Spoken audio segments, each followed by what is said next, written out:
কারা কারা কিছুদিন আগে ক্যান্টনমেন্টে সিএমএইচে ভর্তি ছিলেন? আমাদের কাছে কিন্তু খবর আছে। এরশাদকে যেভাবে গলফ খেলতে নিয়ে যেত, ঠিক একইভাবে এখন অনেককেই ধরে ধরে সিএমএইচে নিয়ে যাওয়া হয়। কোন জায়গা থেকে পরিচালিত হচ্ছে রাজনীতি যে কোথায় চলে?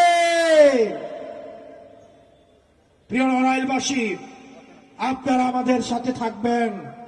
আমরা প্রতিজ্ঞা করছি, অতীতের যেই রাজনীতিক যেই ধারণা ছিল, যেই খেলা ছিল, সেই খেলার নিয়ম তো পাল্টাবই, খেলাকেও পাল্টে দিব। এই রাজনীতিবিদদের জন্য আমরা কঠিন করে অবশ্যই ছাড়বো, অবশ্যই ছাড়বো, অবশ্যই ছাড়বো। আমরা রাজনীতিবিদদেরকে জনগণের কাছে জবাবদিহি করতে আমরা বাধ্য করব।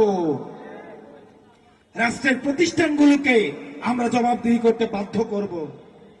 আমরা আবারও বলছি, নির্বাচন, জনগণ এবং রাজনীতি যদি করতেই হয়, তাহলে চাকরি ছেড়ে দিয়ে এসে এবং ক্যান্টনমেন্ট ছেড়ে দিয়ে এসে তাহলে রাজনীতির মাঠে এসে রাজনীতি করুন।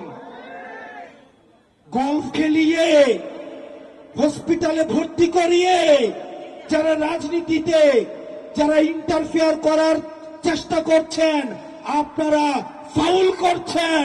খুব শীঘ্রই আপনারা রেড কার্ড দেখবেন। প্রিয় নড়াইলবাসী, আপনারা ভালো থাকবেন, সুস্থ থাকবেন।